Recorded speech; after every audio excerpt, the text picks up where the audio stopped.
Сейчас, секунду. Владимир Владимирович, я вам там стульчак нагрел, можете присаживаться.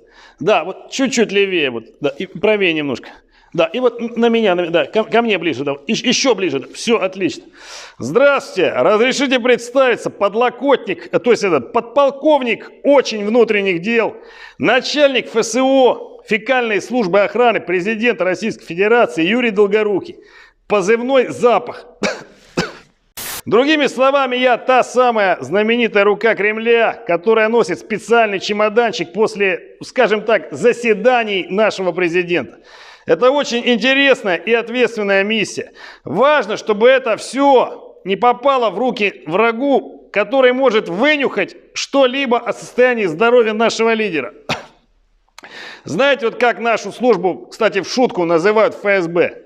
Колл-центр, только нам никто не звонит. Сейчас, секунду, извините. Ой-ой-ой, Владимир Владимирович, ну, сесть не забыли, а вот штаны снять забыли. Ну куда это годится? Давайте то же самое, только по новой. Многие вот, кстати, спрашивают, как я вляпался в это, ну, в смысле, устроился на эту работу. Чтобы поступить на такую престижную должность, я прошел большой конкурс, 10 человек на одно место. Да-да, на то самое место.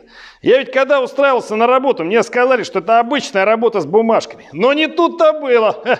Помню, моим первым заданием было просто вот стоять рядом и мять газетку. Знаете, вот когда мне в армии говорили, что мое место возле параши, я не думал, что это определит мою судьбу. Что еще рассказать вам про мою работу? Ну, работать приходится в прямом смысле, засучив рукава. Вообще, я работаю со всеми выделениями президента. Начинал со слюны. Пока Владимир Владимирович спал, у него изо рта текла слюна, и я вот ловил ее в пакетик. Иногда бывало, слюна текла очень сильно, но это ему Украина снилась. Честно говоря, я не сторонник спецоперации на Украине. Из нее, как и из Путина, ничего хорошего не выйдет. Это я вам как очковидец, в смысле очевидец говорю. Ух ты, елки-палки, что это за звук? Владимир Владимирович, это вы или опять хлопки в Белгороде? Вы? Ну все, работайте, работайте. Я ведь, можно сказать, в прямом смысле этого слова правая рука Путина. Но иногда и левая, в зависимости, с какой стороны висит бумага. Кстати, вот сложно было во время визита в Панаму. Там, помню, вместо бумаги нам дали Панаму. Вот. Да и вот страна, вот это берег слоновой кости, вот похожая история была там тоже. Но сложнее всего в Сенегале было. Там в стране вообще нет бумаги. В общем, теперь Владимир Владимирович в этом Сенегале, как говорится, не рукопожатный. Помню, еще после поездки президента во Владивосток мной в Москву был доставлен чемодан весом 12 килограмм и вонью 46 скунс-единиц с наработками Владимира Владимировича за неделю. Мы еще всем отделом удивлялись, откуда в таком маленьком человеке столько наработок. А вы думаете, Кадыров оговорился, когда назвал его верховный главнокомандующий? Сейчас, секунду буквально. Владимир Владимирович, это вы сегодня уже 5-й раз. Новый пакет санкций ввели? Понимаю, все, не отвлекаю. Опять же, вот эти все санкции. Да, честно говоря, ну, срать он на них хотел. И с каждым пакетом санкций все больше и больше пакетов выношу я. Не, в целом нести дерьмо Путина работа неплохая. Я практически как Лавров. Только он, в отличие от меня, это ртом делает. Вот.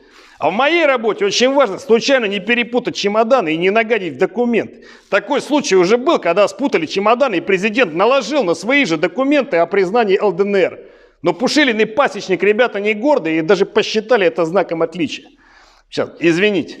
Владимир Владимирович, может музыку? Нет? Понял. Коля, Расторгуев, можешь уходить, сегодня без тебя. Да, давай. Семья мной очень гордится. Прихожу с работы, жена ласково называет меня: «Козел ты мой вонючий». Мечтаю, чтобы сын пошел по моим стопам. Тренируем его каждый день, еще с 1 класса он носит чемодан за дедом. Многие его спрашивают, куда это все потом девается. У нас секретов нет. Это все тщательно перерабатывается и потом льется на россиян с экранов телевизора. Да чтоб вы знали, кстати, по рейтингу влиятельности дерьмо Путина находится на 4-м месте в России. На 3-м Лавров, на 5-м Медведев. Владимир Владимирович, ну точнее, пожалуйста. Это все-таки достояние народа, ну елки. Извините, самое сложное в моей работе – обмывание, повышение по службе. Другие военные бросают в стакан водки, вот новые погоны, а у нас здесь чуть другая традиция. Ладно, ну не будем об этом.